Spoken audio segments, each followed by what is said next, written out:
There came a slow and shuddering change. The bat-like raiment, dark and strange, was loosed and slowly shrank and fell. Quivering, she stood revealed in hell.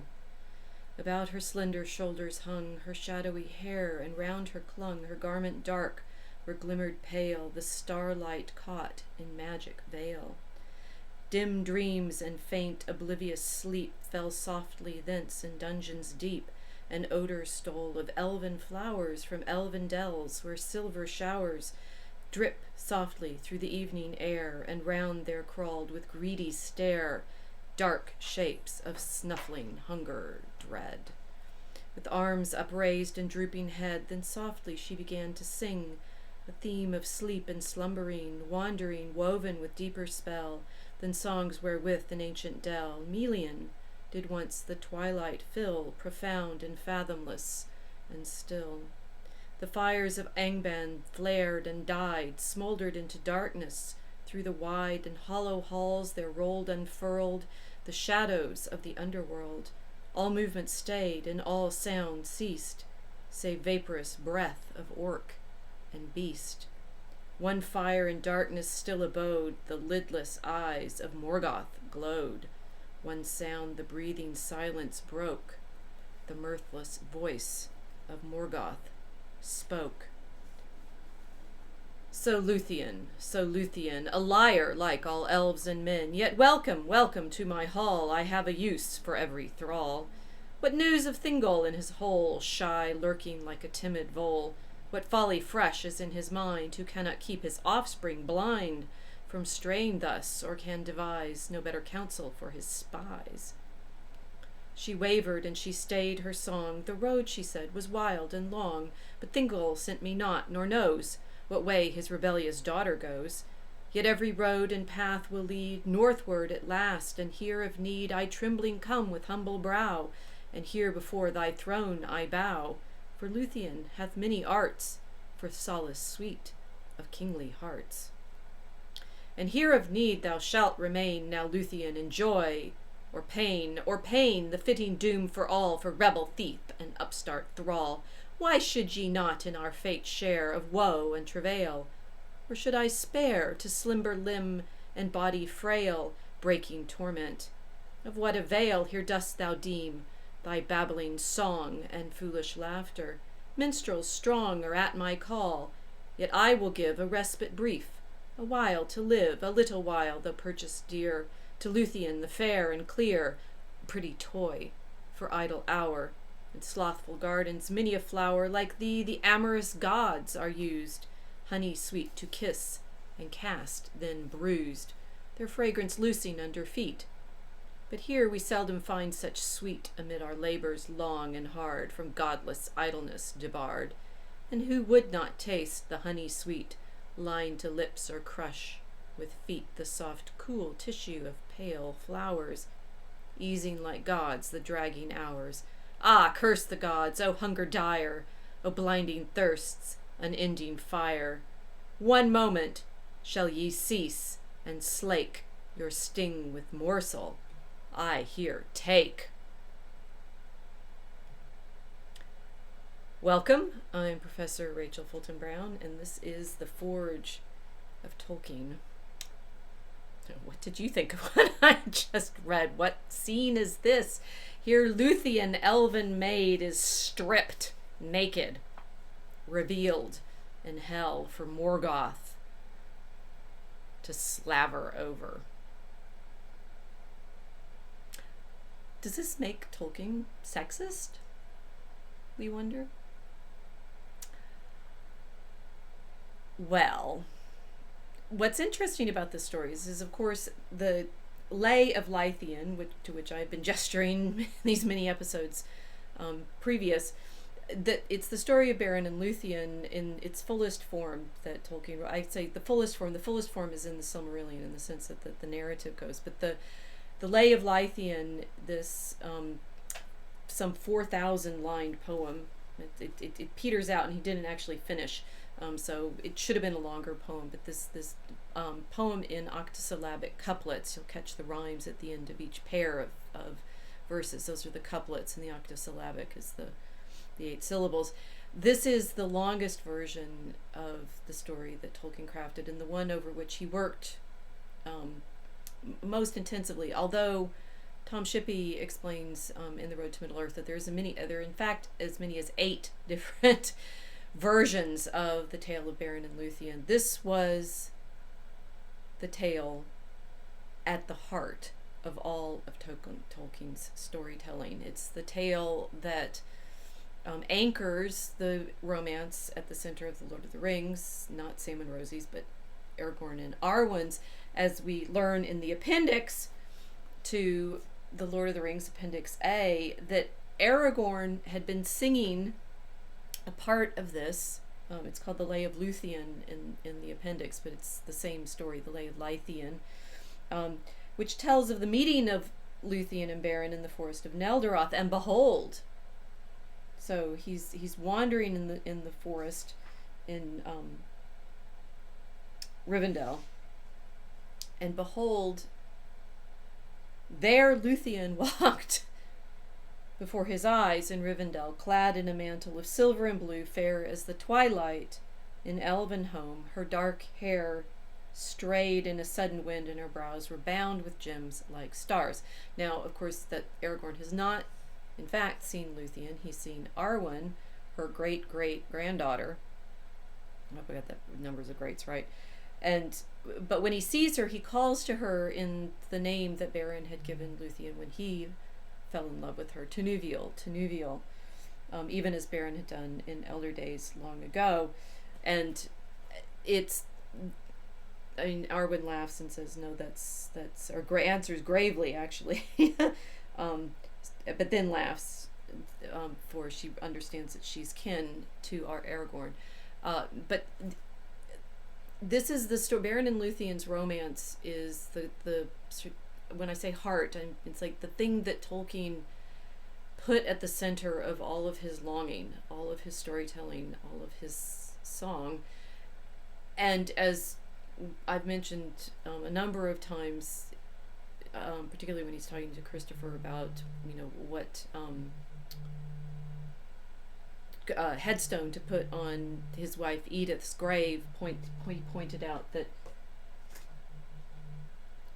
she was his Lúthien, right? So here we have Aragorn falling in love with Arwen and Ronald falling in love with Edith, and both of their stories are entwined with the story of Beren and Lúthien. And you could say, okay, so if this is the great romance at the heart of the Lord of the Rings, and one of the criticisms that, say, my students in my Canvas course often have, but it seems like it always comes up, and you can understand why in our culture this criticism comes up, that, well, Tolkien must have been sexist because in the Lord of the Rings there's, no strong female characters. Well, we talked about Galadriel last time. Arwen is, of course, another of the not strong female characters that everybody misses out because she's somehow not strong, even though she's the great-great-granddaughter of Lúthien. Particularly, and you can see it in the way in which Peter Jackson's portrayal of Arwen kept wanting to beef her up a bit, right? It's for example, in the Fellowship, when the Hobbits, this is the half Fellowship so far, the Hobbits and Strider first get to the Ford of Rivendell, and the Black Riders are coming after them, and there's this moment of crisis on whether the Black Riders are going to catch up with Frodo and capture him, and the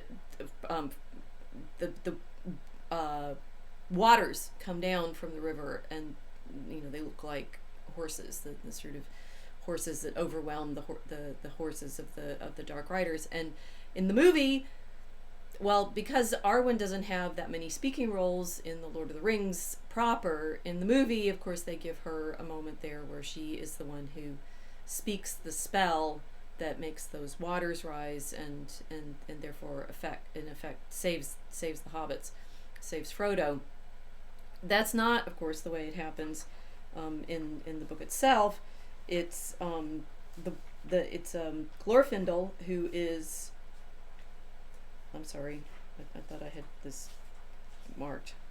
Be thinking about this. Okay, it's Glorfindel who understands that when the riders go into the water, it's going to be Elrond's sort of protection spell that is activated, right? That Glorfindel knows that if the Black Riders step foot in the water, it will call down the flood. There's no need for Arwen to show up and make her invocation and show her power and then have to ride. And obviously, there's literally none of that. The first that the hobbits see of Arwen in the book is when she's at the feast. And yet, well, there is this little hint that maybe Jackson putting that in is not completely off target, because when Frodo is standing on the bank and sort of challenging the riders who are calling to him, to Mordor we will take you, and he says, go back, he whispered, and they cry with deadly voices, the ring, the ring. Frodo prays, casts a spell, makes an invocation, by Elbereth and Lúthien the fair, said Frodo with a last effort, lifting up his sword, you shall have neither the ring nor me. Now, I did do a double check and make sure it's like that. I think that's the only time that Lúthien is in fact invoked in the story. Elbereth is invoked frequently, but here Frodo invokes Lúthien, which is interesting because Lúthien, well, Elbereth is Varda. She's the Lady of the Stars, so she's in fact a Vala and therefore a goddess, right? What was Lúthien? Well, she wasn't a goddess, and it's interesting that Frodo makes that invocation of her in this moment of crisis, in the tension with the riders. So does that mean we do have a strong female character or we don't? Well, what's interesting is if you understand what's happening in that scene that I just read to you, it's Lúthien who in the long run is going to be the one that puts Morgoth to sleep and enables Beren, whom she also puts to sleep by singing, right? It's in the scene that she's trying to put them all to sleep, right? She softly began to sing a theme of sleep and slumbering, wandering, woven with deeper spell, that songs were with an ancient Delmelian, that's her mother, did once the twilight fill, profound and fathomless and still. And everybody falls asleep at that point, except Morgoth, and then he speaks to her and says, in the Silmarillion, in that scene, he is more clearly described as lusting after her, right? That he is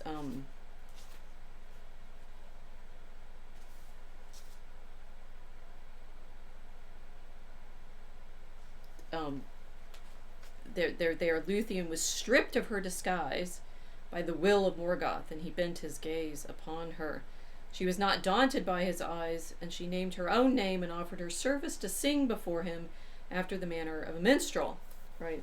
She said that she can sing for him, and suggests that I can here before thy throne I bow, for Lúthien hath many arts for solace sweet of kingly heart. She's suggesting that she can, I don't know, do a Salome. It's kind of interesting, right? She's been stripped of her disguise. She's not actually naked, but she's effectively naked because now he can see who she is, and names herself, or he knows her as Lúthien, and she's standing revealed, and he's leering at her. He's basically leering at her.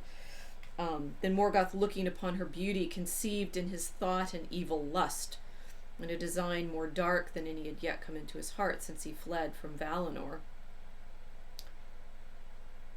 Thus he was beguiled by his own malice, for he watched her, leaving her free for a while and taking secret pleasure in his thought. He's consumed with lust, which is interesting for a Vala, for her, and she's offered herself to him. Or maybe the image is Princess Leia at the foot of the oh golly, what's the blobby thing? So the beautiful maiden stripped bare and potentially, this seems to be like a super sexist scene in all of those arguments saying that Tolkien can't write strong female characters, must be right. Except for without Lúthien, Beren's not going to get the object of his quest, which then raises the question, well, Tolkien a simp? This is there's a sort of, what kind of story are we in? What kind of power does Lúthien have in this story? And what is Tolkien trying to do with this lay of Lúthien that's literally at the center of all of his own desire? Well, it's a little bit tricky to tell, and I it's I think I've been suggesting, it's like we're far beyond the lessons that I have originally practiced on my classes in my University of Chicago course. That for a quarter I only get like 20 lectures at most, right? And now we're at number 38. We are diving much deeper into these stories than I've ever been able to do on my campus course, and therefore I'm very grateful to Unauthorized for being here. But it also means I'm kind of in unexplored territory. I don't really have full arguments yet about exactly what these stories are showing us, and I realize I've been dancing around, no accidents in my gesturing towards what images I'm using, dancing around talking about the Beren and Lúthien story because it is so central to what Tolkien was doing in his legendarium, and yet I've never really been sure what it's about.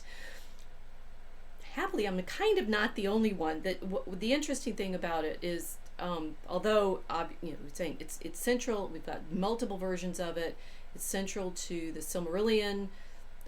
Berlin Flieger has some very interesting thoughts about where it fits in the journey of the elves to and from the light, right? That here, Lúthien is in Beleriand, in Middle Earth, not one of the characters who's been in the light, right? Not like Galadriel. She's a creature of the twilight, in effect, and her mother and father, I'm going to have to tell you about a little bit more, but I've mentioned them in previous episodes. So Thingol is an elf, and he's one of the original elves who journeys west towards the light, but he stops in his journey towards Valinor with the others and never goes, right? So Thingol, her father, has we've already had him alluded to in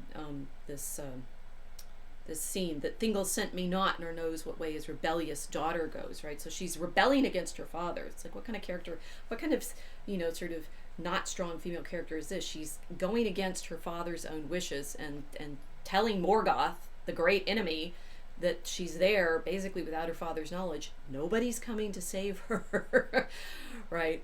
That her father fell in love with her mother, Melian, and this is where the songs were with the ancient Dell. Melian did once the twilight filled, profound and fathomless and still.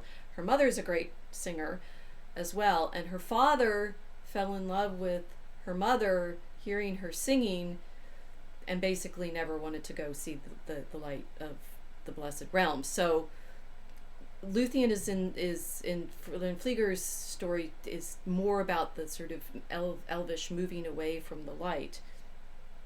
But what I realized when I was reading the story for talking with you,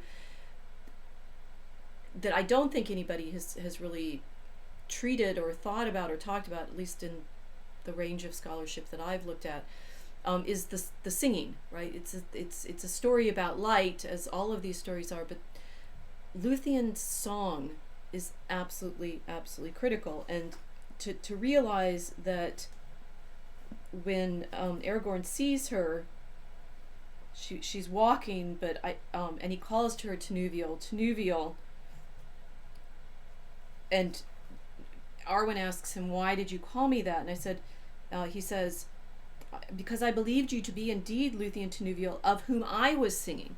So Aragorn was singing, and he's singing this song of Tinúviel, and thinks that Arwen is the character in the song that he's singing. He's also the one who sings the song as Strider that introduces this tale to us in The Lord of the Rings, right? When they ask him to tell them something of the elves, and he says, "I will tell you the tale of Tinúviel," said Strider, "in brief, for it is a long tale of which the end is not known, and there are none now except Elrond that remember it aright as it was told of old. It is a fair tale, though it is sad, as are all the tales of Middle-earth, and yet it may lift up your hearts. So it's what we know about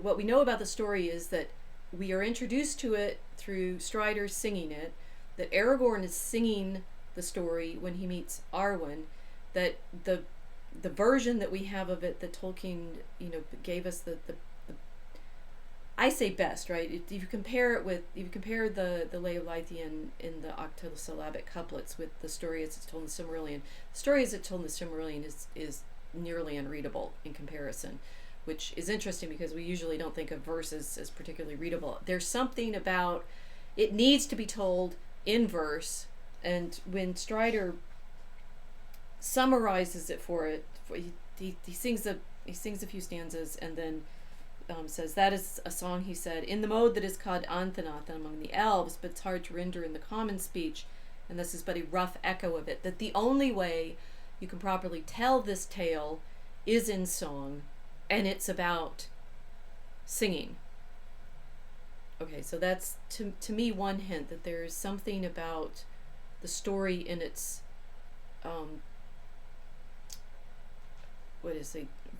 verse form, but the story in the form in which it needs to be voiced that tells us part of its meaning. What kinds of songs are in it, right? What is singing doing in there? Well, we have a few early reactions to what Tolkien did in it, and one is interesting because it was among the stories that he sent to Stanley Unwin when The Hobbit had been so successful, and Unwin was asking for things that we might publish subsequently, and this guest of Beren and Lúthien was included among other things like Farmer Giles of Ham, Mr. Bliss, the Gnomes material, The Lost Road. And what's sort of interesting about it is it seems like Unwin simply gave a reader for the press this guest of Beren and Lúthien, and the press reader just hadn't a clue what to do with this. It's obviously completely different from The Hobbit, even though we're first introduced to it in The Lord of the Rings by Strider telling the hobbits. But the reader for Unwin it's like, I don't even know what to do with this. I am rather the lost to know what to do with this. It doesn't even seem to have an author, which is funny because Tolkien had included it with these bundle of things that here I've written this, but however Unwin sent it to this press reader, they didn't say, here's something by Professor Tolkien. They just gave it to him. It's like, read this, what do you think of it?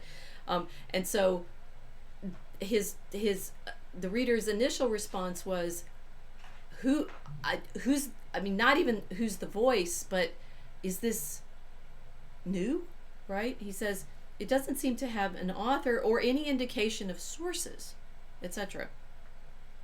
Publishers' readers are rightly supposed to be of moderate intelligence and reading, but I confess my reading has not extended to early Celtic gestes, G-E-S-T-S, the guests, right, jest. And I don't even know whether this is a famous jest or not, or for that matter, whether it is authentic. I presume it is, as the unspecified versifier has included some pages of a prose version, which is far superior. So I find this sort of endearing and delightful because, well, I in fact, as the portion I was reading out to you, I was thinking it reads really well, and in fact, in the published version, we have a page of Tolkien's handwritten, and which looks like it's in Tengwar, of these lines, right? So it's at the core of the poem. That it felt to this original press reader as if he was reading some ancient Celtic romance. He did not, in fact, recommend that modern readers would be interested in long, involved romantic verse tales of Celtic elves and mortals. But it's curious that it felt sort of distant and strange enough that he considered it possibly authentic, right? I presume it is, as the unspecified versifiers included some pages of a prose version, which is interesting. Well, we have another reader response from a known reader, C.S. Lewis, whom Tolkien gave, it looks like the full thing as far as he got. Tolkien was working on this from 1925 through 1931. Interestingly, he kept notating when he would be working on it, and we can tell, like, when he wrote this set of lines, right? He apparently wrote, almost 2,000 lines in a few days, 9 days one year, and then dropped it and then come back to it, and mainly worked on it in the summer holidays.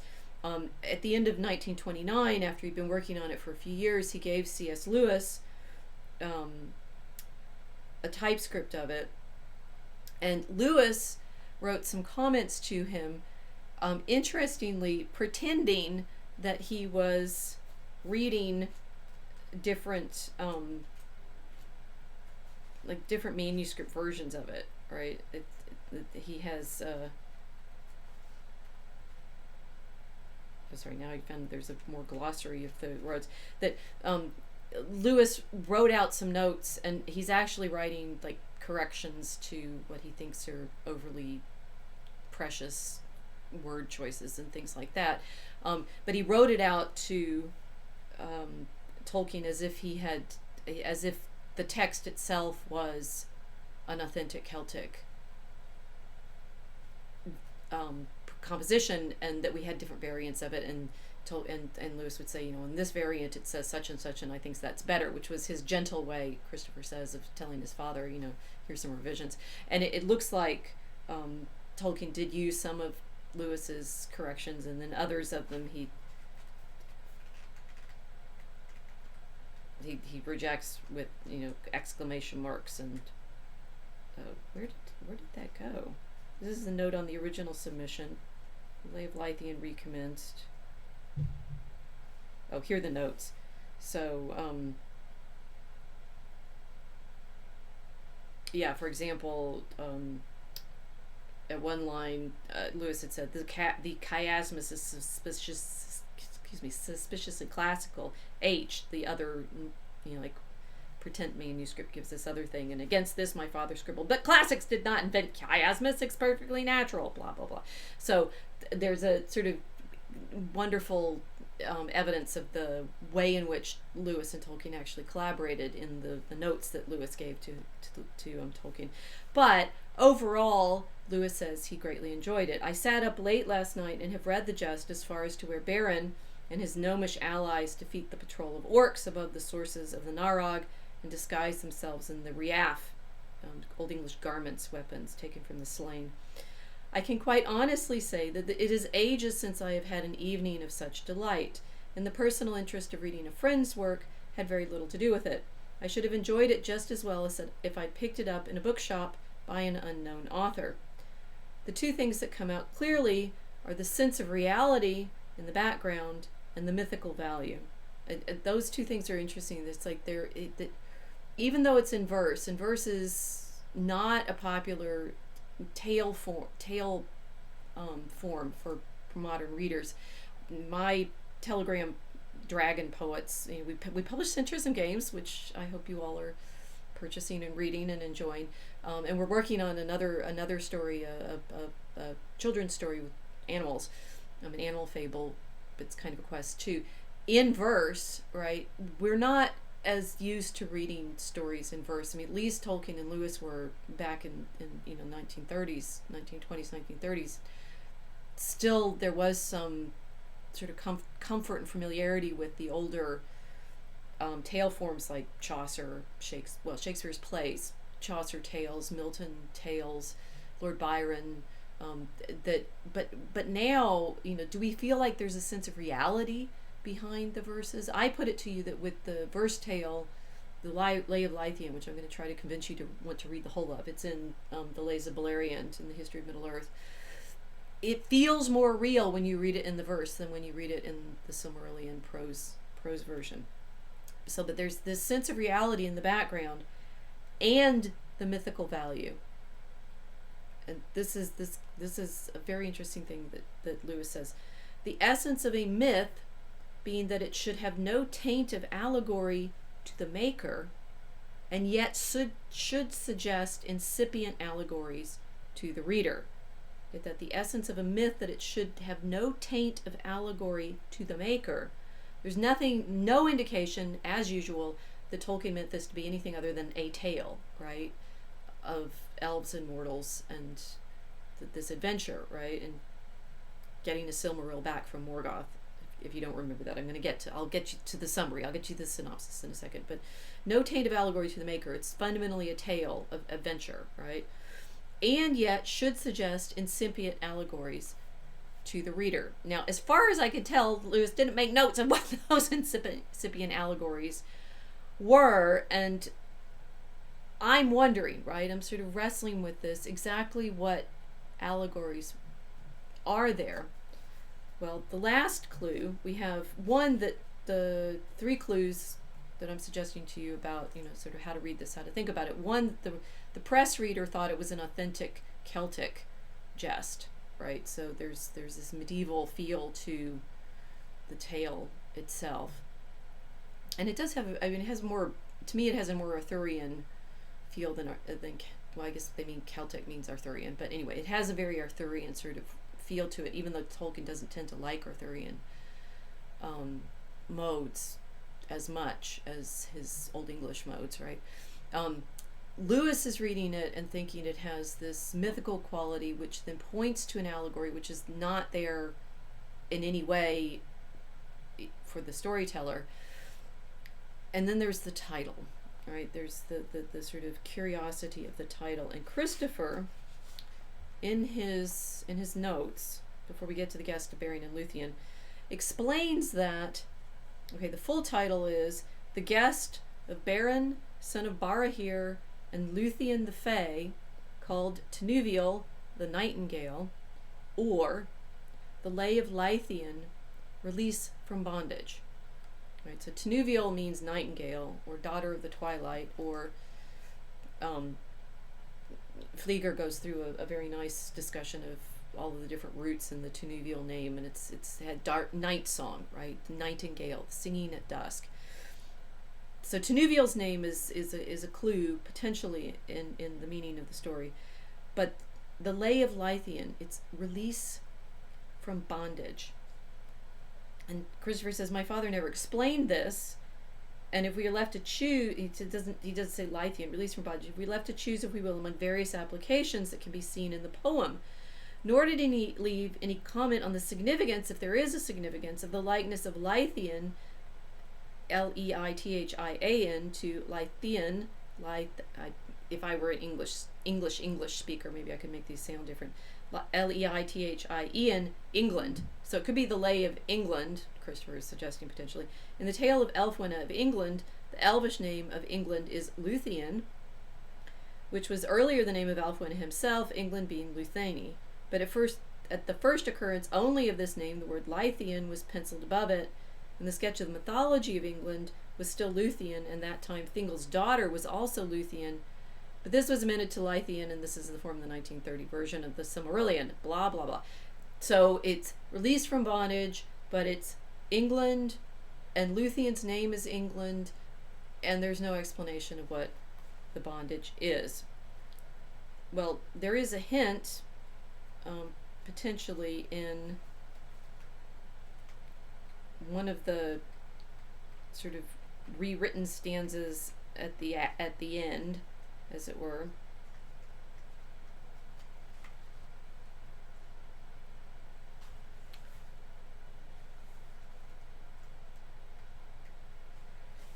Where the bondage is the release of the Silmarils, right, which is quite easy. The story is Beren and Lúthien get one of the Silmarils back from the Crown of Morgoth.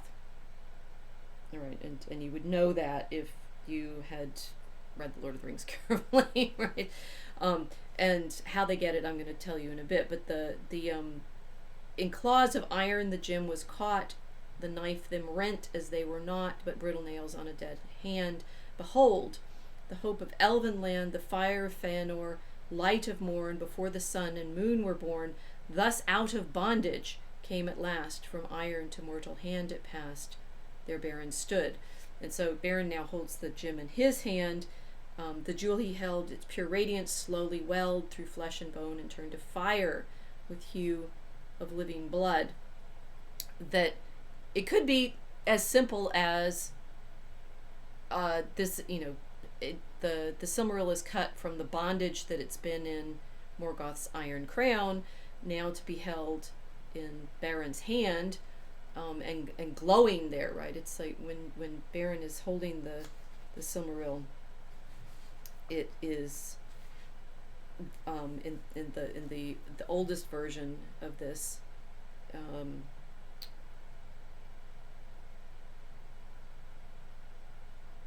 The pure radiance slowly welled, red glowing through the clenching flesh.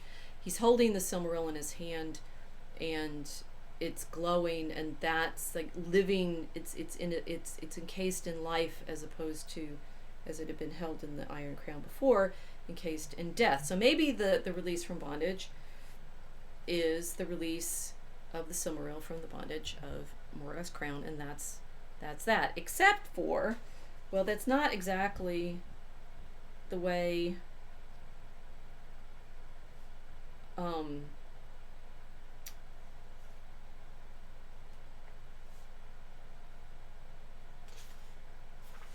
sorry, there's so many layers in all of this. I'll stop apologizing. I shouldn't apologize. You're just going to wait and watch me turn pages. None of that shows up in the version that's in the Silmaril, in the Silmarillion itself. And he drew forth the knife and grist, we're going to get to that, and from the iron claws that held it he cut a Silmaril. And as he closed in his hand, the radiance welled through his living flesh, and his hand became as a shining lamp, but the jewel suffered his touch and hurt him not. So there's not a clue in the way in which the prose version tells it that it's the Silmaril's bondage that is the release. There's only that clue in the revised version back, okay, because there's multiple versions of the story, and it's like, which one is Tolkien pointing to? Which one does he mean when he says it's the release from bondage? Well, I was suggesting earlier that I think that there's a significance in the fact that this is a song about singing. And what I thought one thing I thought about as I was rereading it was, one, I was curious to me that I'd never noticed that it was a song about singing. Although I do realize one of my students, the last time I taught this course, her project for the course was a psalter of Beren and Lúthien, which therefore should have been clanging in my head when I was reading, to say, okay, this is a song about singing, and what do the songs do? We know it's a story about rescuing the Silmaril from Morgoth's crown, but the magic, quite literally, is all in the songs. And I'm sort of wanting to spend some time now meditating with you on what kinds of songs these are. But let's get the sort of arc of the story down first. And this is the version that you'll find in the Lord of the Rings, so reminding you of what the full story was about. So this is Strider speaking, and he's explaining what the full lay was about. It tells of the meeting of Beren, son of Barahir, and Lúthien Tinúviel. Beren was a mortal man, but Lúthien was the daughter of Thingol, a king of elves upon Middle-earth when the world was young, and she was the fairest maiden that ever has been among all the children of this world. As the stars above the mists of the northern lands was her loveliness, and in her face was a shining light. That is, Professor Flieger does a lot with that. It's like Lúthien reflects light, right? She's a mirror image, a mirror for light. In those days, the great enemy, of whom Sauron of Mordor was but a servant, dwelt in Angband in the north, and the elves of the west, coming back to Middle-earth, made war upon him to regain the Silmarils which he had stolen. Right, we've been talking about that. So Feanor makes the Silmarils. Morgoth steals them, goes to Middle-earth. Fëanor makes a great oath to go get the Silmaril back, and now we're in this story, right? And the fathers of men aided the elves. But the enemy was victorious, and Barahir was slain, and Beren, escaping through great peril, came over the mountains of terror into the hidden kingdom of Thingol in the forest of Neldereth. There he beheld Lúthien singing and dancing in a glade beside the enchanted river Escalduin, and he named her Tinúviel, that is, nightingale in the language of old. So he names her for her singing. What's curious to me about the way I've imagined this is what always seemed to matter most was her dancing, and then I realize now, no, it's her singing. It's her singing that's the key to everything. Many sorrows befell them afterwards, and they were parted long. Tinúviel rescued Beren. Tolkien's a sexist, right?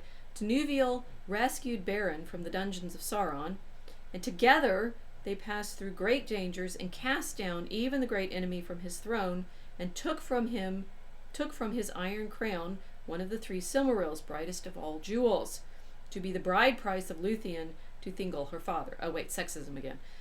Yet at the last Beren was slain by the wolf that came from the gates of Angband, and he died in the arms of Tinúviel. But she chose mortality and to die from the world so that she might follow him, and it is sung that they met again beyond the sundering seas, and after a brief time walking alive once more in the green woods, together they passed long ago beyond the confines of this world. So it is that Lúthien Tinúviel, alone of the elf kindred, has died indeed, and left the world, and they have lost her whom they most loved. But from her the lineage of the elf lords of old descended among men. There live still those of whom Lúthien was the foremother, and it is said that her line shall never fail. Elrond of Rivendell is of that kin, for of Beren and Lúthien was born Dior, Thingol's heir, and of him Elwing the White, whom Arendelle wedded, he that sailed his ship out of the mists of the world into the seas of heaven with the Silmaril upon his brow. And of Arendelle came the kings of Númenor, that is, Westerness, which then tells you basically it's Aragorn and Arwen are related, right? They're cousins. Both of them are descended from Beren and Lúthien. She looks like Lúthien, and he's basically playing the role of Beren. But Arwen, like Lúthien, is going to choose mortality. And again, does that make Tolkien a sexist because he makes the women give up everything for the men? Or does it make him a simp because, in fact, it's Lúthien who makes it possible for Beren to get her own bride price? Oh, wait, okay. Let's unpack this by way of the songs.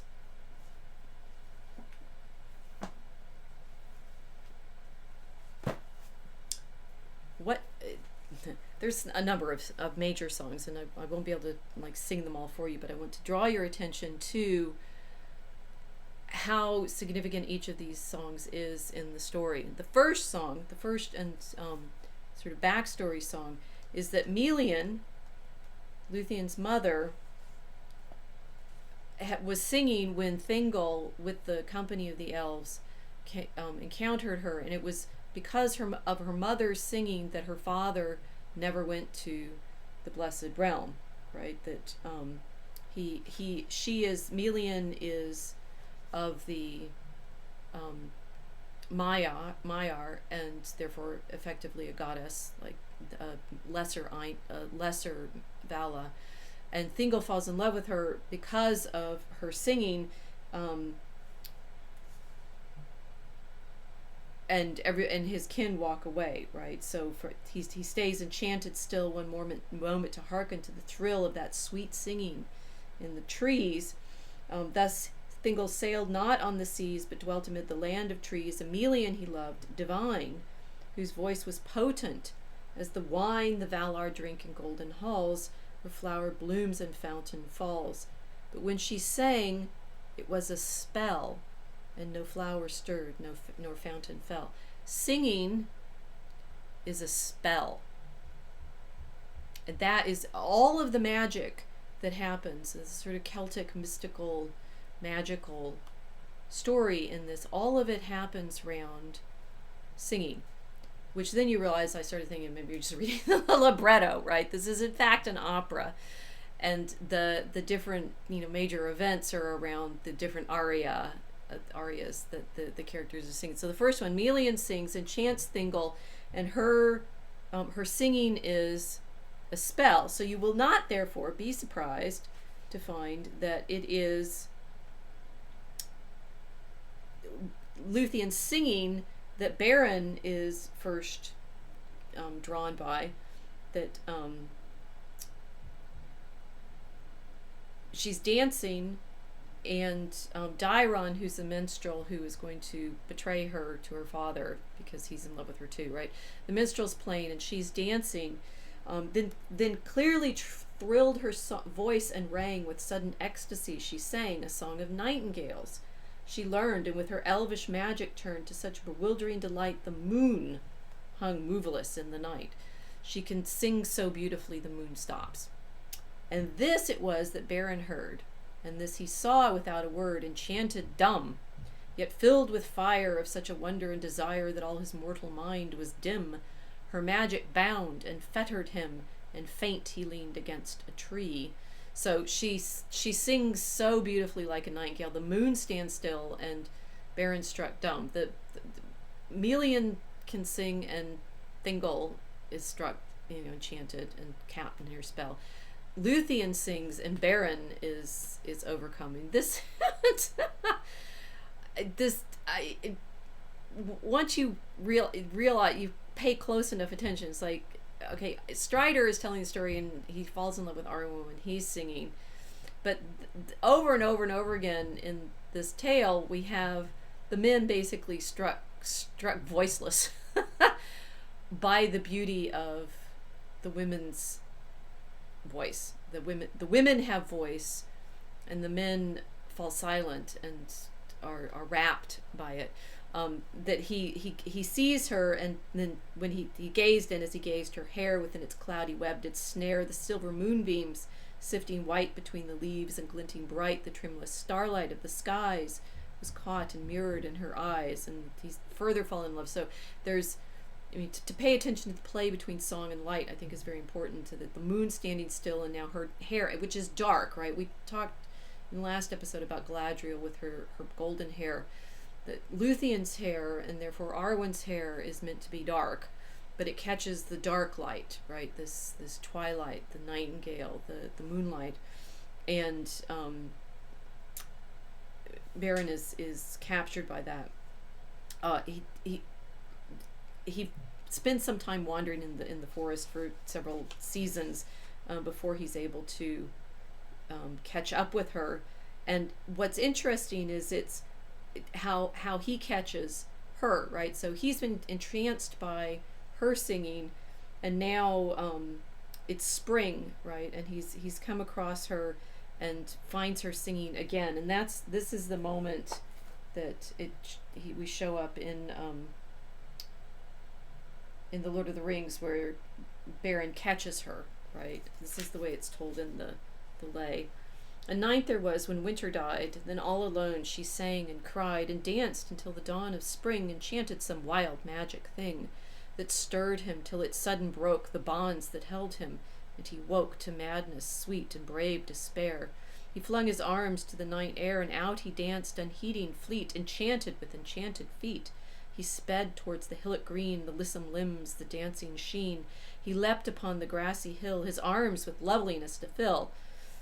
Okay, now he's Pepe Le Pew. She's been singing, and he's jumped up, and he's running after her, and he's gonna grab her, right? His arms were empty, and she fled. Away, away, her white feet sped.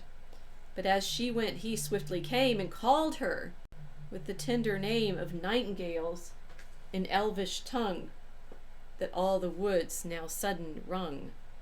Tinúviel, Tinúviel. And clear his voice was as a bell, its echoes wove a binding spell.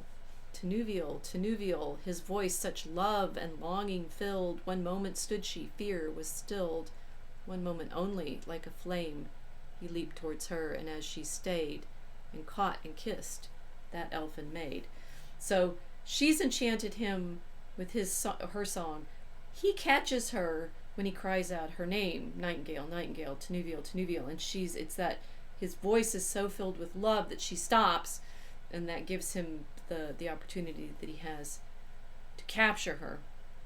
Now they end up in the quest that they do, because so they spend some time frolicking in the forest, and then Dairon the minstrel betrays them, tells her father, and Beren is brought before Thingol, and Thingol says, "What do you think you're up to?" And he says that he wants Thingol's daughter, "My treasure, thy dearest treasure I desire. No rocks, nor steel, nor Morgoth's fire, nor all the power of elfinness shall keep that gem I would possess. Fairer than are born to men, a daughter hast thou, Lúthien." Beren declares that he wants to marry Lúthien, which Thingol doesn't like very much, and so he sets Beren a quest, which you could say, okay, this is sort of straightforward chivalry, that Beren wants to marry Lúthien, and Thingol says, well, he basically thinks he's giving him an impossible quest, because the elves have been fighting to try to get Morgoth, the Silmarils back from Morgoth for a long time now, and none of them have been able to accomplish it. So when Thingol tells Beren, "To win the child of Melian, a father's deed shall not avail, nor thy proud words at which I quail. A treasure dear I too desire, but rocks and steel and Morgoth's fire from all the powers of elfinness do keep the jewel I would possess. Yet bonds like these I hear thee say, affright thee not. Now go thy way. Bring me one shining Silmaril from Morgoth's crown. Then if she will, may Lúthien set her hand in thine. Then shalt thou have this jewel of mine." And then Beren makes a comment about how, for little price do elven kings their daughters sell, for gems and rings and things of gold. Sure, I'll go get you this gem if that's all you want. I want your daughter, who is the greatest gem there's ever been. It's like she's the fairest of elvenkind. She's the most beautiful maiden there ever was. And in the story, this bride price is this impossible to capture jewel from Morgoth. And Beren says, of course I'll get it. Now, what's interesting over the course of the adventure, Beren keeps trying to fulfill this quest on his own, and he can't. Arwen does, I grant you, stay off stage for most of the Lord of the Rings, although and the Lord of the Rings is Aragorn's parallel quest, right? That Elrond tells Aragorn that he can't marry Arwen unless he's king of Gondor. So, Beren had to get a Silmaril from Morgoth's crown.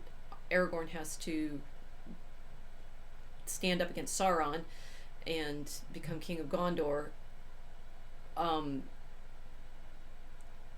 Aragorn, you could say, Aragorn, gets Gondor by way of getting the Oathbreakers to go fight for him, and declaring himself the rightful heir. But strictly speaking, Aragorn doesn't defeat Sauron. Well, strictly speaking, Beren doesn't complete the quest either, and there are a few more layers. So first, Thingol has his daughter imprisoned in a tree. It's a sort of tree house, right? And she, because she's not going to be imprisoned in a tree, well, she doesn't sit around waiting for Beren to come rescue her, because he doesn't know she's in the tree. And she has her own powers that are greater than Beren's. Just an immortal man, right? He's willing to go get Silmarils back from Morgoth, however, he doesn't even know how. His father's been killed by orcs, right? He's friends with Finrod Felagund, who's been weaving in and out of our stories, right? Finrod's the brother of Galadriel, and in the conversation with Andreth that we talked about a few episodes ago. And Finrod had given Barahir, Beren's father, a ring of friendship, and Beren has that ring, and so he goes to Finrod Felagund and says, "Can you help me? I'm my father's son." And so Finrod is willing to go help Beren in his quest, but they both get captured by Sauron and thrown in the dungeon, right? And there's some layers there. Well, shall I tell you about that? It comes later in the story. We're now by way we've had Beren and Lúthien have fallen in love. Beren's taken the vow that he wants Lúthien. Thingol's set the price. But then Thingol, imprisons Lúthien in the treehouse. She gets busy singing another song, a magic song to men unknown. She sang and singing then the wine with water mingled 3 times 9. And as in golden jar they lay, she sang a song of growth and day. And as they lay in silver white, another song she sang of night and darkness without end of height, uplifted to the stars in flight, and names of things tallest and longest on earth she sings. And there's a long list of long things that she sings. She's making a spell to grow her hair really long, which is like she's like a reverse Rapunzel. It's not that the witch makes her hair grow long so the witch can imprison her, but Lúthien's imprisoned, sings this magic spell, washes her hair while she's singing, and her hair grows really, really long, right? And then she cuts it off, because she cuts off her hair and weaves a robe. Her hair is dark, remember, so she weaves this robe that's of cloudy hair. She wove a web of like misty air of moonless night, and thereof made a robe as fluttering dark as shade beneath great trees, a magic dress that all was drenched with drowsiness, enchanted with a mightier spell than Melian's raiment in that dell wherein of yore did Thingol roam, beneath the dark and starry dome, and that hung up. Okay, so she takes her hair that she's grown really long with a song, makes a cloak out of it, covers up her shining raiment, and takes she's used some of her hair to make the robe, used another part of her hair to make a rope, and gets out of the tree and runs away. Right, so she basically rescues herself. Her father imprisons her, and Beren goes off and with Finrod Felagund to hopefully get the Silmaril from Morgoth. Lúthien's not going to stay imprisoned in this treehouse. She's going to rescue herself. So she rescues herself and goes off after Beren and Felagund. Finrod Felagund. He's called Felagund in the poem. Well, Felagund, meanwhile, has been singing various songs, and he and Beren, Felagund, who's another elf, right, sings a song that changes him and Beren into wolves. Right, they're werewolves. He changes them into werewolves, and they go and they get they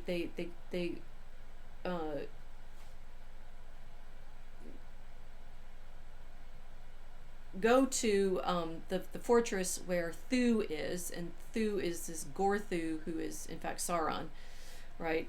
And they have a singing contest with Sauron. First, they're pretending to be. They're pretending to be werewolves, and he doesn't believe it, and so they have a song duel, which is why you start ending up realizing that this might as well be an opera, right? So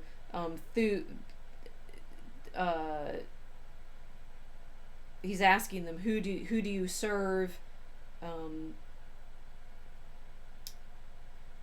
and starting to realize that they're not actually werewolves, that they're probably enemies. And Thu laughs, "Patience, not very long shall ye abide, but first a song I will sing to you to ears intent." And this song duel is referred to in the Silmarillion proper. We get a bit of this. Felagund strove with Sauron in songs of power, and the power of the king was very great, but Sauron had the mastery, as is told in the Lay of Lúthien. So they have this song duel, and Sauron wins, right? "I will sing to you to ears intent." Then his flaming eyes on them bent, and darkness black fell round them all. Only they saw, as through a pall of eddying smoke, those eyes profound, in which their senses choked and drowned. He chanted a song of wizardry, of piercing opening, of treachery, revealing, uncovering, betraying. Then suddenly Felagund there swaying sang in answer a song of staying, resisting, battling against power, of secrets kept, strength like a tower, and trust unbroken, freedom, escape, of changing and of shifting shape, of snares eluded, broken traps, the prison opening, the chain that snaps. Backwards and forwards swayed their song, reeling and foundering as ever more strong. Thus chanting and swelled, Felagund fought, and all the magic and might he brought of elfinness into his words. Softly in the gloom they heard the birds singing afar in Nargothrond, the sighing of the seas beyond, beyond the western world, on sand the pearls, in Elven land. It keeps going, and what happens is Sauron's singing overcomes Felagund's spell song, and they're revealed to be an elf and a man. Sauron doesn't originally figure out who they are, but he throws them in prison, right? And there, while they are in Sauron's prison, he keeps sending werewolves to they're in the dark. He sends other werewolves to fight with them and pick off all of their companions, so that eventually there's only Felagund and Beren left alive, and then a final werewolf comes, and Felagund, in wrestling with him, kills that werewolf but bursts his own heart, and so he dies, and there's Beren left alone in the dark, surrounded by werewolves. Meanwhile, if you think back to the episode that we did about dogs, right, you'll remember Huan, who complicatedly enough is the dog that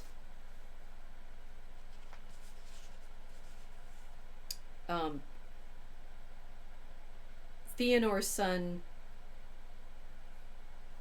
Celagorm was given by Orome, and Celagorm and Curufin, sons of Fëanor, they come into the story. It's sort of it's kind of it'd be interesting to stage this, right? It's like, how significant characters are they? They because Fëanor kin have taken the oath to get the Silmaril back, they're the opponents to Beren wanting to get the Silmaril, because they said, well, you're not going to get a Silmaril, we want one. And when Beren had gone to Nargothrond, where Finrod was, and declared his need for help, Celagorn and Curufin heard, therefore, the purpose of Beren's quest to get the Silmaril, and they're saying, no, you can't get a Silmaril. Well, meanwhile, so Finrod and Beren have gone off, they're captured, they're in Sauron's dungeons, taken by werewolves. Celagorm and Curufin are hunting, and Lúthien, who's escaped from her father's imprisoning her in the treehouse, is running through the forests in her cloak, which makes her, sort of more or less invisible. But Huan, the dog, can see her, a shade wavering, darting down a glade. And interestingly, Huan, the dog, is never enchanted by her, which is kind of interesting, right? It's that she can sing these spells that enchant Beren, or enchant Morgoth, find out who else she manages to get. Huan alone that she ever met, she never in enchantment set nor bound with spells. So the dog is not taken by her singing, but loveliness and gentle voice and pale distress and eyes like starlight dimmed with tears tamed him that death nor monster fears. Huan it's like doggy pity on her, and when Celagorm and Curufin capture her, or Huan takes them up on her back and carries them to Celagorm and Curufin. They know what's up with Beren and the quest, imprison her, and are obviously not interested in helping her get the Silmaril, because they vowed to take it themselves. Huan, the dog, has fallen in love with her, and so he helps her escape from Celagorn and Curufin. The only help, think about this, the only help that Lúthien ever gets in her quests is from the dog. Not Beren, whom she's going to have to go rescue, because he's in the dungeon with the werewolves. Now she has Huan, the great hound of Valinor, and Huan is going to help her rescue Beren from the werewolves. so the only actual aid that Lúthien gets is not from the men. It's from the dog. And the first thing that Huan does is help her get her cloak back, help her get her magic hair cloak back, which he vanishes one night and brings it back to her and speaks. And what's interesting is Huan helps her, and then Beren helps her and Beren later, and both times is because he's bringing them the disguise they need. And in this one, he brings her the cloak and speaks, right? Lady beloved, whom all men, whom elfinness, and whom all things with fur and fell and feathered wings should serve and love, arise away, put on thy cloak. Before the day comes over Nargothrond, we fly to northern perils, thou and I. So he's brought her the cloak and said, we're going. And that's one of 3 times that he speaks. The first is to bring her the cloak. They escape, and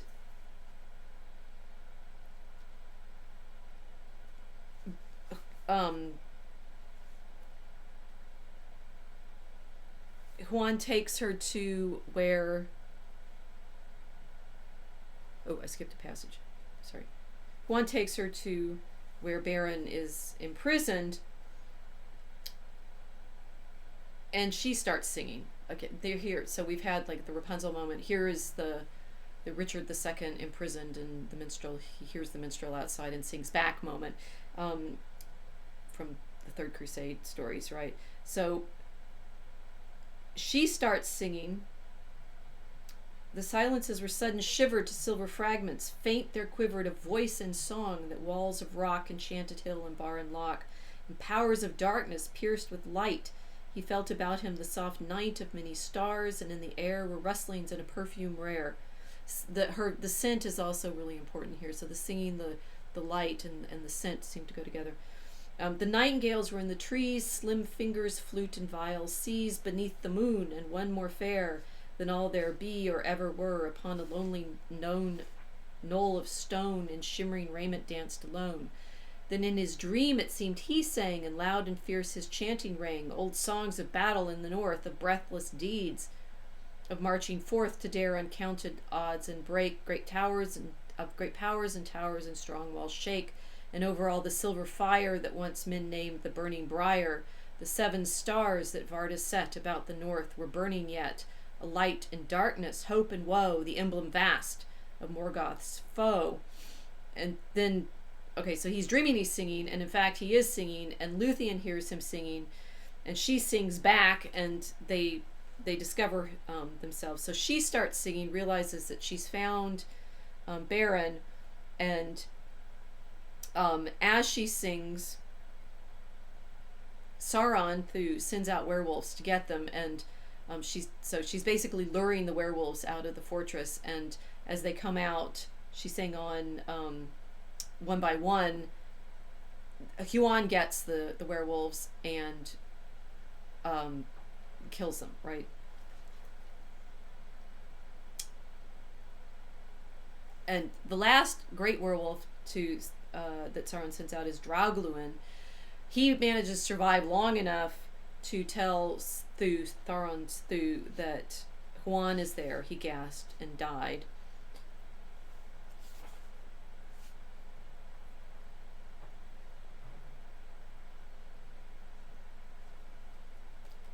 So Sauron comes out.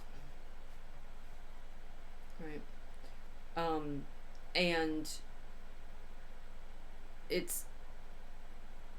And at this point, Lúthien's song gives out.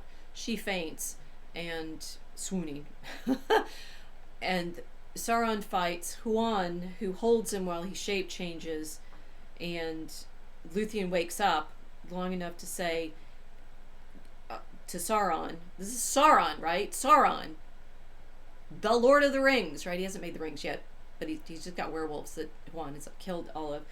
And Lúthien sort of makes a bargain with him, which is why he doesn't get killed. And she says, I'll let you go if you open the fortress and leave, right? So in fact, she says, the spell that bindeth stone to stone thou tell and speak the words of opening. Sauron opens the fortress and runs away. it's, it's not exactly the great foe that we imagine from The Lord of the Rings, and he's been defeated literally by a girl and her dog. Take down Sauron. She rescues Beren, and they go off and spend some time singing together, right? And there's a wonderful little moment. Songs have recalled the elves have sung in old forgotten elven tongues how Lúthien and Beren strayed by the banks of Sirion, and they many a glade they filled with joy, and there their feet passed by lightly, and days were sweet. They spend some time just sort of singing tra-la-la-la together, but they still can't get married because Beren still has no Silmaril. And at this point, Curufin and Celegorm find them, and there's sort of a tussle in a moment where Beren manages to kill Curufin using a special knife, right? And this is the knife that's going to become quite important in getting the Silmaril out of Morgoth's crown.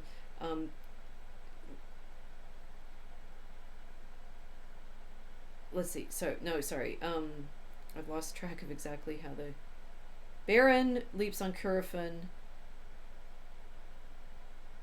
Celegorm has a spear and throws it, and Beren gets in between the spear and Lúthien, and Bane suddenly springs on Celegorm, who then curses him. Curufin's died, and Beren takes Curufin's knife, right? And this knife is very important because it's dwarvish make. Dwarves had made it singing slow enchantments where their hammers fell, and Norgod ringing like a bell. Iron as tinder wood it cleft, and sundered mail like woolen weft.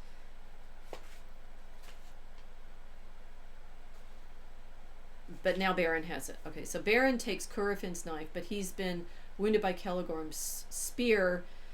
Two things about song in this moment. One, that the dwarves sing while they make stuff. So we have singing makes things, right? It makes Lúthien's hair grow. It makes Felagund be able to disguise himself and Beren. It makes Sauron able to break the spell that Felagund sang to disguise him and Beren. Dwarves sing in order to make magic knives that can cut iron as if wood.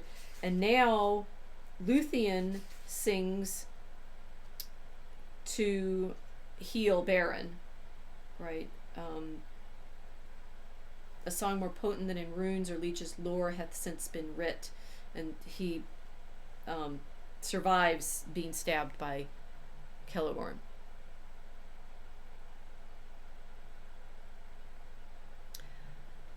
Beren tries one more time to do this on his own and leaves Lúthien while she's asleep,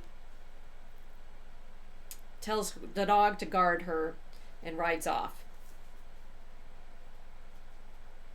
She's not going to be daunted. She's really not going to be daunted. While he's singing, again, it's like that there is it's a sad story, and it's meant to be Celtic in its sorrowfulness and beauty and so forth, but they're still he's about to go into Angband and get the Silmaril from Morgoth. He's got the magic knife that he's going to be able to use against the Iron Crown, and he starts singing this farewell song to all the trees and blades of grass and wind and frost, sun and moon. Farewell, sweet earth and northern sky, forever blessed since here did lie, and here with lissom limbs did run beneath the moon, beneath the sun, Lúthien Tinúviel. And there's this, he's singing along.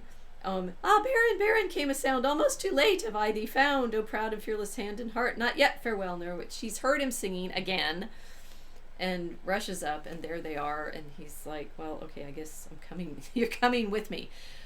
Lúthien will not be left behind, that she is imprisoned by her father, escapes, rescues Beren from Sauron, even after Felagund, his father's great companion, and fellow warrior, has been killed by the werewolves. She's got her dog to help her, but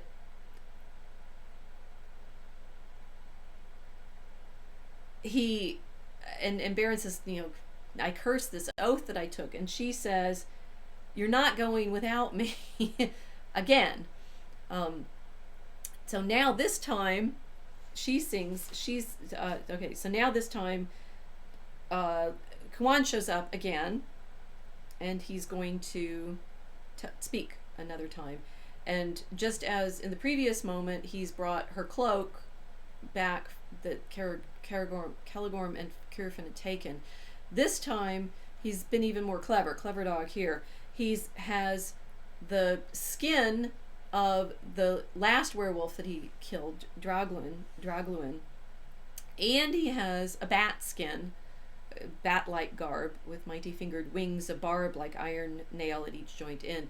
He's got a wolf hame and a bat skin, and he speaks to them and says, "Here's your disguises." Right. So the dog shows up and brings, as he says, "Of one fair Jim thou must be thief, Morgoths or Thingles, loaf or leaf. If thou must here choose twixt love and oath, if vow to break is still thee loath, then Lúthien must either die alone or death with thee defy, beside thee marching on your fate, that hidden before you lies in wait. Hopeless the quest, but not yet mad, unless thou, Beren, run thus clad in mortal raiment, mortal who, witless and reedless, death to woo." So he advises them, put on these costumes, these seeming semblances, and Lúthien has to sing a song. "With elvish magic Lúthien wrought, lest raiment foul with evil fraught to dreadful madness drive their hearts. And there she wrought with elvish arts a strong defense, a binding power, singing until the midnight hour." She protects them against these fell skins that they're about to put on, and therefore enables them to sneak up on Morgoth in effect, right? So the dogs brought the skins, they can put them on, and Lúthien's looking like a bat, and Beren is in werewolf skin again. You thought it was, you think it's complicated. Okay, so there's still a few more twists and turns. One, there's a giant dog, the worst dog ever, and this is the dog that ultimately is going to kill Kwan. He's been fed off of man flesh and elf flesh, and his name is Carcharoth, the Red Maw, in the Songs of the Elves. Lúthien manages to sing and puts him to sleep. This is clearly, we're sort of now in hell. So instead of Cerberus, the three-headed dog, we have Carcharoth, the man flesh eater, the elf flesh eater, and Lúthien sings and puts him to sleep. Like a lark cleaving through night to dawn, she sprang where sheer heart-piercing silver rang her voice as though long trumpets king, thrilling, unbearable, unseen in the cold isles of morn. Puts the dog to sleep, and then we end up finally in the scene that I started with. That they make it to Morgoth's throne room. He has a song, harsh and fierce, like swords of terror, souls to pierce. He's got captives dying at his throne. I had this horrible moment when I was reading this one. It's like the Lord said to my Lord, "Sit at my right hand, and I'll make thy enemies my footstool." We have Morgoth sitting here beneath a monstrous column loomed at the throne of Morgoth, and the doomed and dying gasp upon the floor. His hideous footstool, rape of war. About him sat his awful thanes, the Balrog lords with fiery manes, red-handed mouths with fangs of steel.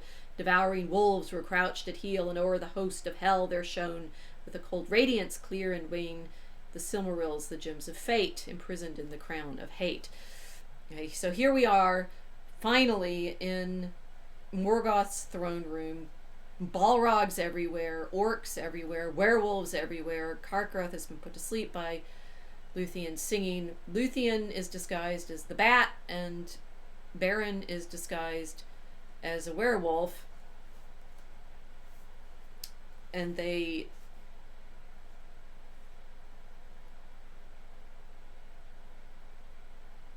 try to trick Morgoth into believing that they are who they seem to be.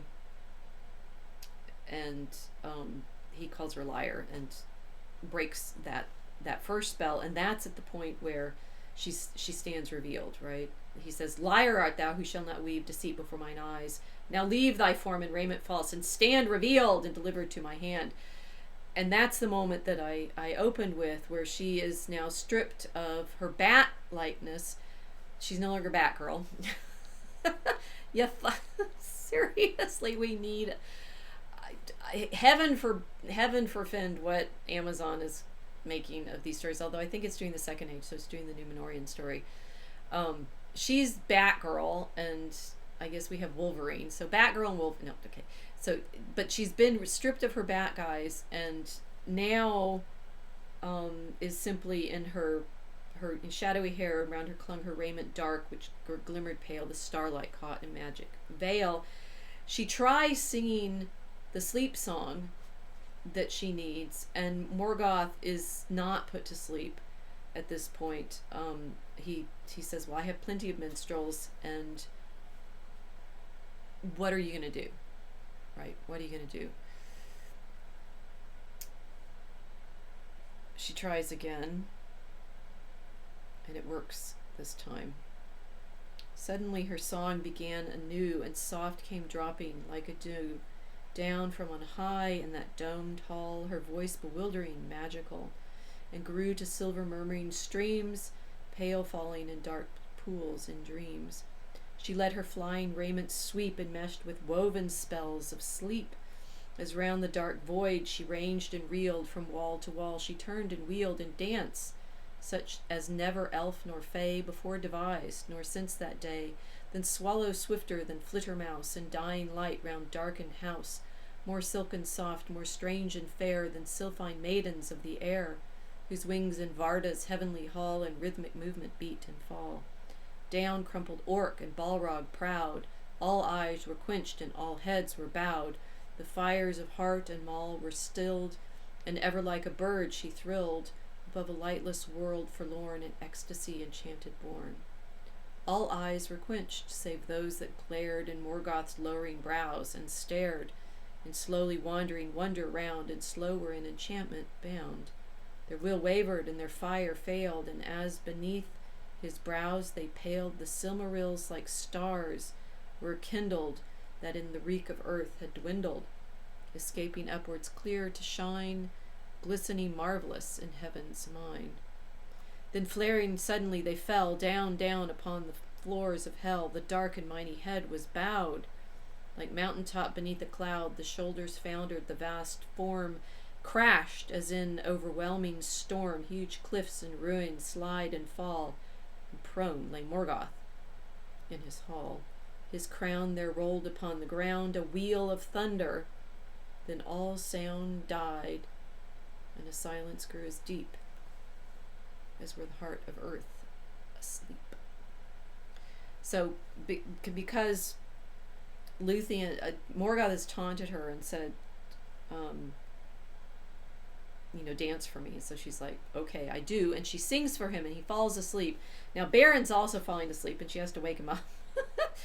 And when he wakes up, he sees the crowns fallen off of Morgoth's head, takes the knife that he took from Curufin, which Norgod songs had rolled of dwarvish armor singing slow to hammer music long ago, and it's with that knife that he took from Curufin that the dwarves created with their song that he's able to cut the Silmaril from Morgoth's crown, and then is holding it in his hand. And we could say this is the moment, that's the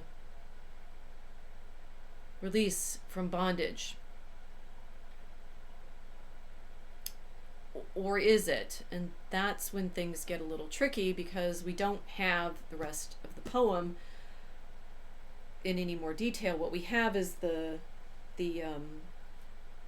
version that is published in the Silmarillion, where we find out, among other things, Carcharoth bites off Beren's hand and runs off with the Silmaril in its stomach, burning away the and so when Beren and Lúthien go back to Thingol, and he told them, you have to have a Silmaril in your hand, and Beren says, I do. it's not with me. Right, so it's technically in his hand, and so the oath has been fulfilled, but the hand is inside Carcharoth's stomach, burning away. Eventually Huan and Carcharoth are going to meet, and in the great battle, Huan will die.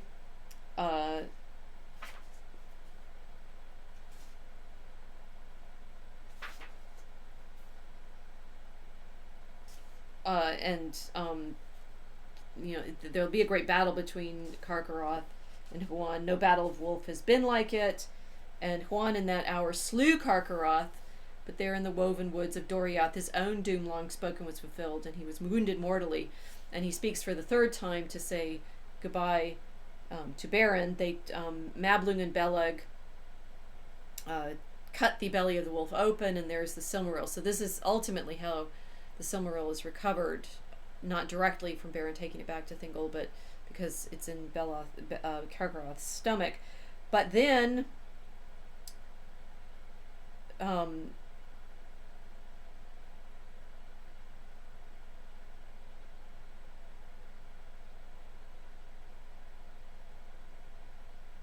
Beren dies.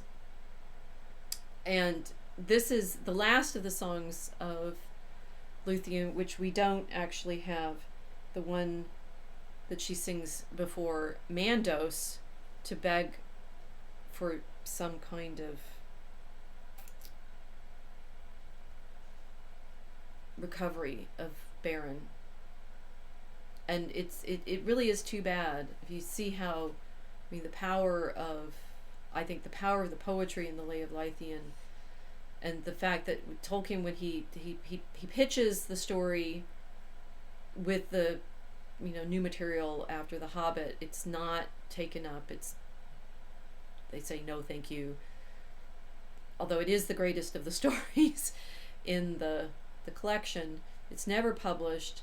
He goes back and starts rewriting the poem again, but he never gets to the, in verse, to the part that Lúthien sang before Mandos. The song of Lúthien before Mandos was the song most fair that ever in words was woven, and the song most sorrowful that ever the world shall hear. Unchanged, imperishable, it is sung still in Valinor, beyond the hearing of the world, and listening the Valar are grieved. For Lúthien wove two themes of words, of the sorrow of the Eldar and the grief of men, of the two kindreds that were made by Ilúvatar to dwell in Arda, the kingdom of earth amid the innumerable stars. And as she knelt before him, her tears fell upon his feet like rain upon the stones, and Mandos was moved to pity, who never before was so moved, nor has been since. So he gives her a choice. And he says, either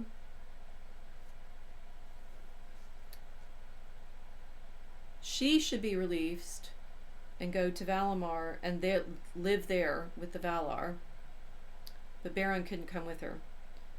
Or this is the other choice that she's given. She might return to Middle-earth and take with her Beren, there to dwell again, but without certitude of life or joy. Then she would become mortal and subject to second death, even as he, and ere long she would leave the world forever, and her beauty become only memory and song. And that's what she chooses. And this has been, gestured towards in Arwen's choice, when Strider tells the hobbits the story that Lúthien is lost to us because Lúthien Tinúviel, alone of the elf kindred, has died and indeed left the world, and they have lost her whom they most loved. That she chose to die with Beren. They go back and they get to live for some time in Middle-earth unspecified, and then and have children, in effect, but alone of all the Eldalia, she has died indeed and left the world long ago. Yet in her choice, we end up with the lineage through Dior, Thingol's heir, and of him Elwing the White, whom Arundel wedded, and then Elrond and Elros, and therefore, the Arwen's genealogy and Aragorn's genealogy to be met again in their marriage. So in Lúthien's choice to be with Beren and die, she leaves the world. Now, what's the release from bondage then? Is it simply getting the Silmaril? Because that's where the word bondage shows up. I mean, it's releasing the Silmaril, the living gem, from the bondage of Morgoth's crown. But Lúthien was Thingol's great jewel, and the light shines in her face. She's a great jewel, and she's the one who's been released with Beren to where, right? And then, so some of the Professor Flieger thinks about this in her essay too. It's like that with this release from bondage,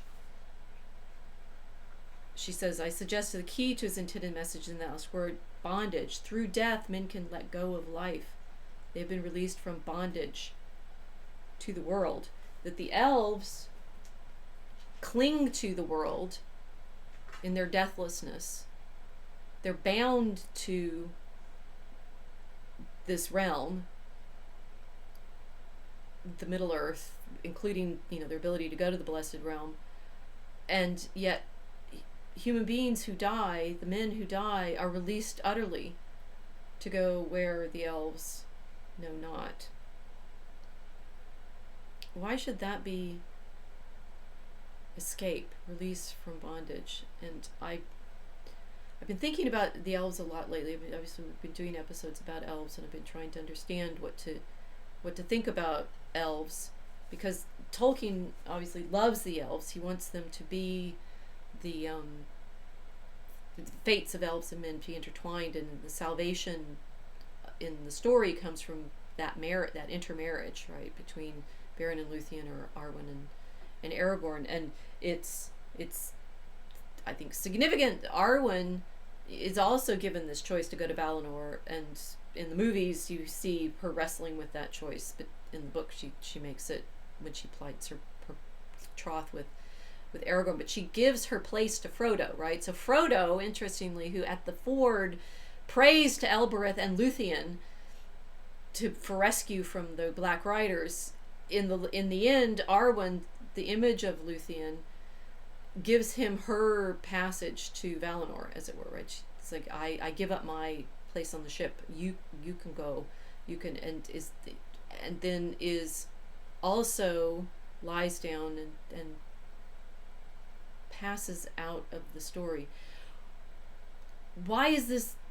It's one of the wonderful and magnificent puzzles in Tolkien's telling. How can death be the thing that you long for in release? I mean, think about, he put Beren and Lúthien on his tombstones with Edith.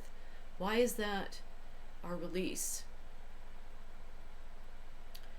Well, my paired elf stories, I'm reading John C. Wright's Moth and Cobwebs, and there the elves are more, classically medieval elves, that they hold dominion over men, and they're sort of trapped in the Middle Ages because they like the aesthetic, but they there's an elvish control, I think, to the desire that our globalists are pressing upon us, right, and make us all sheep and what you will, but that clinging to life, right? Think about the true evil that we're facing in our present story of terrible fear of death, such a consuming fear of death that we will take poison in order not to possibly to die, right? We're the degree to which, thank goodness we're unauthorized, so I can talk to you frankly about this. So we're being elvishly trying to be persuaded to cling to life at all costs, so much so that we will risk our very making to medicines, rearranging our genetics. That elvish grasping, that elvish control, and I'm twinning it in my meditation with Terry Pratchett's Elves and Lords and Ladies, which I've been rereading over the past few weeks. And in that story, the elves cast the glamour, right, and the fear, and the Maggot and the witches have to fight those elves because they make you feel nothing, mortal, animal, bestial. And Maggot stands up to them because she's so used to being hounded by Granny and Nanny Og, and to thinking that she's nothing. But I think maybe this deep down feeling of release from bondage is that release from meaninglessness into the truth of our creation and the truth of our life as the children of God. And I'm curious, this is better told through the singing, right? Because singing is always this release from the relentlessness of the narrative, right? It's like I've said, I think that the Lay of Lúthien tells the story better than the prose version in the Silmaril, although the reader for Allen Unwin seems to like the prose version better. But I think the timelessness, when you're in a song, you're in the time of the song, but you're in the moment of the music, which, going back, remember, all of this is within the world created by the singing of the Ainur. And we're within, in this sub-story, within the Doriath, which Melian sang the girdle around. She sang the protection around so that it's not taken by Morgoth in the story of the Silmaril. That's why they have a happy time in there. Song takes you out of time by putting you more in time. And all of this spell casting that happens in the Lay of Lúthien is, as we've been saying, through song, through singing. And I'm thinking of sort of the kinds of work that you can do with music playing, which is not writing. I can't write with music playing, but you sing our world into being. You sing crafts and I wall my hands. Look at how much my hands are moving as I'm telling you this. The release from bondage, the magic happens through song. And I'm thinking now about what my student who did her paper on the Psalter, and she wanted to make a Psalter, and she pointed always to letter 310, where Tolkien talks about the purpose of life. And I've talked with you about that before. The purpose of life is to spend our time singing in praise of God, right? The praises, the thanksgiving, the singing, that our release ultimately is through song. So yet again, the form of the art and the meaning of the art, the beautiful way that we had with Galadriel, I think, in the sort of the form of wisdom and the meaning of wisdom, folded into the need to tell this in poetry.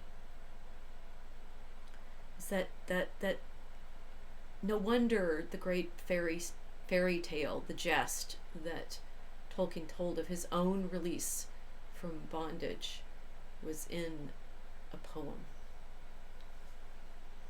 And if that doesn't convince you to want to learn iambic pentameter, I don't know what will.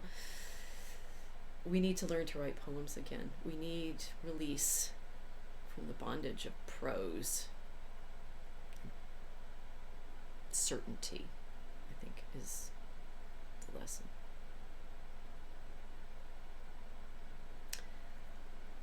Thank you for joining me. To be continued.